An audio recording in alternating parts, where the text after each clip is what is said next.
नमस्ते दोस्तों। 19 फरवरी 2021 को एसएससी सीजीएल टीयर 2 का रिजल्ट आता है, जिसके एग्ज़ाम 15, 16 और 18 नवंबर को हुए थे। और इसी के साथ ट्विटर पे एक ट्रेंड शुरू हो जाता है कि मोदी रोज़गार दो, मोदी जॉब दो। इसके पीछे का असली कारण क्या है? जो टीचर्स है, जो कोचेस है, जो स्टूडेंट्स है, जो उनके पेरेंट्स है, वो भारी संख्या में ट्विटर पे एक ट्रेंड कराते हैं, मोदी रोज़गार दो, मोदी जॉब दो। और इसके पीछे का असली कारण जानने के लिए बने रहे हमारे साथ और देखते रहे सच्ची पत्रकारिता। नमस्ते। मार्च 2018 को एक बहुत बड़ा प्रोटेस्ट होता है एसएससी सीजीएल में धांधली को लेकर कि भाई उसके जो क्वेश्चंस थे वो रॉन्ग थे, कुछ स्कैम हो गया था एसएससी सीजीएल में, इसके पीछे। और बहुत ही बड़ा प्रोटेस्ट होता है 2018 मार्च। सितंबर 2020 एक नया ट्रेंड चलाया जाता है। रेलवे का जो एनटीपीसी के एग्ज़ाम से जो कंडक्ट नहीं हुए थे, 2019 में इसके फॉर्म्स निकले थे और जो 2020 तक कंडक्ट नहीं हुए थे, उसके लिए एक ट्रेंड चलाया जाता है सितंबर 2020 को। उसके बाद एक और ट्रेंड चलाया जाता है बीपीएससी एग्ज़ाम 2017, जिसका प्रोटेस्ट होता है मई 2020 में। जो राजस्थान के REET एग्ज़ाम्स होते हैं उसके लिए भी प्रोटेस्ट शुरू हो जाता है सितंबर 2020 को। उसके बाद हाल ही में आपने देखा होगा कि आसाम में भी एक बहुत ही ज़ोरदार प्रोटेस्ट हो रहा है कि फॉरेन ट्रिब्यूनल में 1600 भर्तियां होनी थी, जो हुई नहीं है। अपॉइंटमेंट हो चुकी है, लेकिन ऑफ़र लेटर अब तक जो बच्चों को मिलना चाहिए था वो मिला नहीं है। तो ये जो बहुत ज़्यादा स्लो प्रोसेस है, इसके पीछे क्या कारण है, क्या सरकार का फेलियर है, वो सब हमें जानना होगा। और वहाँ भी अभी राइट नाउ प्रोटेस्ट चल ही रहा है। ये एक्चुअली जो 19 फरवरी को जो ट्विटर पे हैशटैग चलाया गया, मोदी रोज़गार दो, मोदी जॉब दो, वो किसी एक परीक्षा की वजह से नहीं हुआ या फिर कोई एक जॉब की वजह से नहीं हुआ। ये सीरीज़ ऑफ इंसिडेंट थे। लेकिन ये जो 19 फरवरी था वो एक ट्रिगर पॉइंट था, जहाँ पे ये बहुत भारी मात्रा में ट्विटर ट्रेंड चला। इनफैक्ट मिलियंस ऑफ लोगों ने इसको ट्विटर ट्रेंडिंग लिस्ट पे डाल दिया था कि मोदी रोज़गार दो, मोदी जॉब दो। अब जानते हैं कि छात्रों की मांग क्या है, कि भाई जो रोज़गार है इस विषय में क्या क्या मांग है छात्रों की। सबसे पहली जो मांग है वो है ट्रांसपेरेंसी इन एग्जामिनेशन सिस्टम। जो सबसे पहली मांग है that is about transparency in examination system.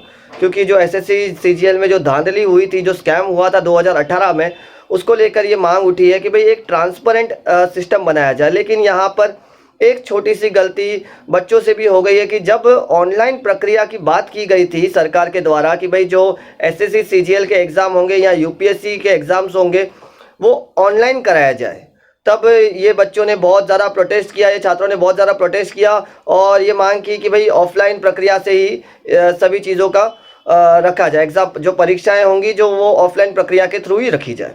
तो यहाँ पे बच्चों की भी छोटी सी गलती है। अगर वो ही चीज़ ऑनलाइन होती तो शायद जैसे बैंकों के एग्ज़ाम होते हैं, एसबीआई बैंक के एग्ज़ाम्स होते हैं या फिर पीओ के एग्ज़ाम्स होते हैं, क्लर्क के एग्ज़ाम होते हैं, आईबीपीएस के एग्ज़ाम्स होते हैं, जो ऑनलाइन प्रक्रिया के थ्रू जाते हैं, उसमें कभी ये प्रॉब्लम नहीं आती है। आपने सुना ही नहीं होगा कि भाई उसमें आप लोगों को बहुत ज़्यादा दिक्कत आई और ये इतना बड़ा प्रोटेस्ट शुरू हो गया।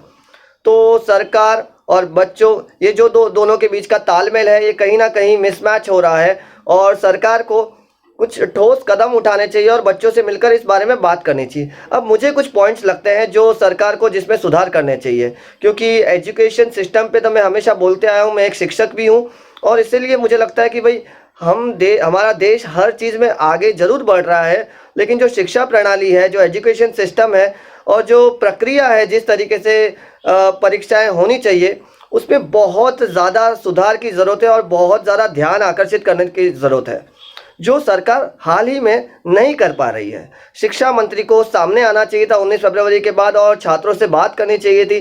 फार्मर प्रोटेस्ट जो मुझे ठीक नहीं लगता कि कोई उसका ठोस कारण नहीं है फार्मर प्रोटेस्ट के पीछे, क्योंकि 11 राउंड की जब आप बात फार्मर्स के साथ कर सकते हो तो ये जो स्टूडेंट्स है, ये तो देश का भविष्य है, इनके साथ तो आप बात ही कर ही सकते हो। तब भी जो शिक्षा मंत्री है वो आगे नहीं आकर जो छात्रों से बात नहीं कर रहे हैं, तो यहाँ पर कोई ना कोई कम्युनिकेशन गैप बहुत ज़्यादा बड़ा है। तो देश को इसके बारे में भी सोचना चाहिए, सरकार को इसके बारे में भी सोचना चाहिए। और मुझे बहुत ज़्यादा खुशी भी होती है कि भाई जो डेमोक्रेसी है, उस डेमोक्रेसी ने हमें इतना ज़्यादा हक दिया है कि हम बोल सकते हैं और ये सही प्रोटेस्ट चल रहा है और ये चलते रहना चाहिए जब तक सरकार हमारी मांगे पूरी नहीं कर लेती। कुछ मांगे मैं भी रखना चाहूँगा यहाँ पर। स्पीड ऑफ द प्रोसेस ये पहली डिमांड है, इसका कारण बताता हूँ। 2017 में फॉर्म रिलीज होता है एसएससी सीजीएल का, 2018 में जाके उसका एग्ज़ाम होता है टीयर 1 का, 2019 में एग्ज़ाम होता है टीयर 2 का, और 2020 में इंटरव्यू होता है, और 2021 में जाके कहीं अपॉइंटमेंट होती है। तो मीन्स जो 1 साल की परीक्षा होनी चाहिए उसके लिए 4-4 साल खर्च कर दिए जाते हैं। तो बच्चों के जो टाइम है उसकी कोई चिंता है भी कि नहीं है, ये सबसे बड़ा सवाल है सरकार के लिए कि बच्चों की जो समय है बच्चों का उसकी भी ज़रा आप थोड़ी सी चिंता करिए और उस पर भी ध्यान दीजिए। सेकेंड प्रॉब्लम कि प्रॉपर शेड्यूल नहीं है एग्जामिनेशन का। प्रॉपर शेड्यूल नहीं है मीन्स तो रात एक नोटिफिकेशन आ जाता है कि भाई एसएससी सीजीएल का नोटिफिकेशन रिलीज हो गया है या यूपीएससी का नोटिफिकेशन रिलीज हो गया है।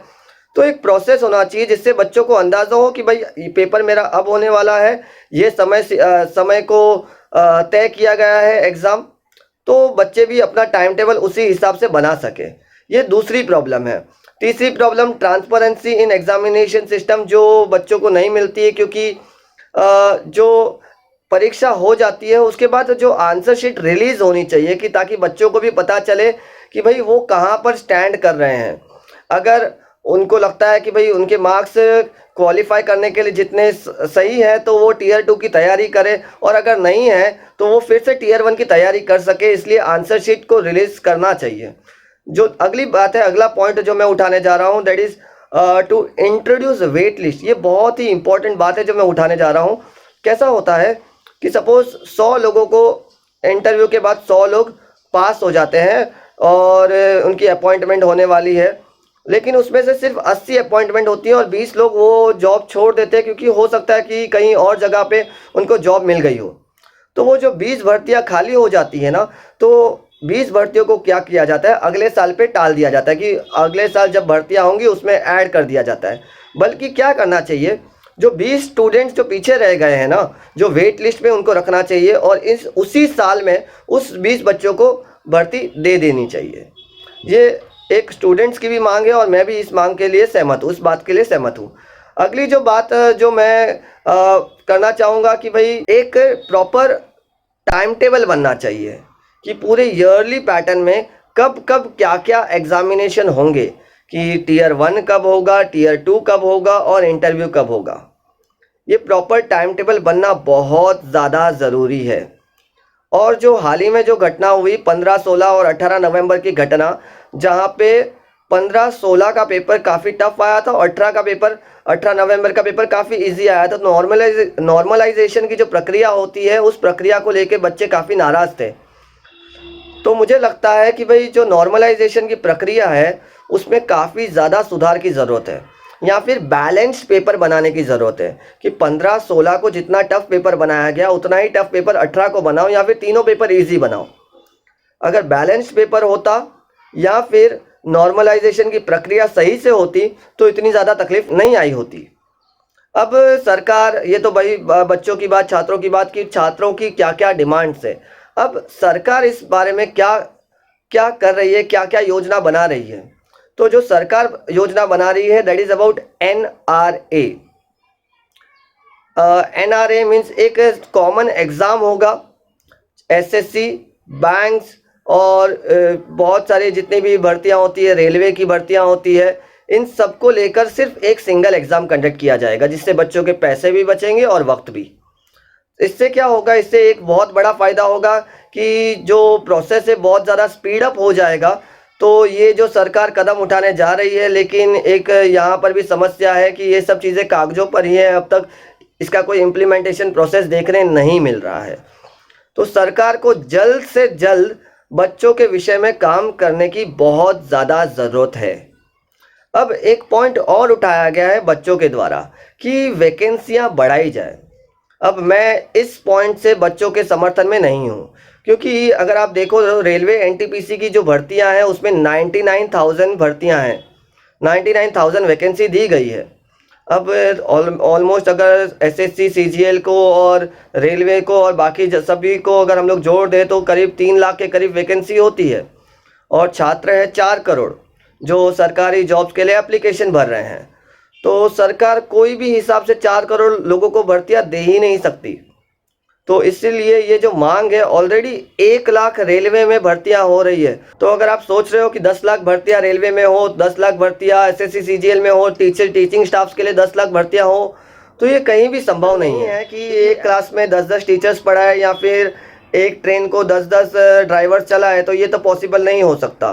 99,000 ऑलरेडी भर्तियां दे रही है सरकार, लेकिन जो सरकार को समझने की ज़रूरत है, ये सब प्रोसेस को बहुत ही ट्रांसपेरेंट बनाए, स्पीड अप करे, सिस्टमेटिक तरीके से बनाए और प्रॉपर टाइम टेबल बनाए और बैलेंस पेपर्स बनाए।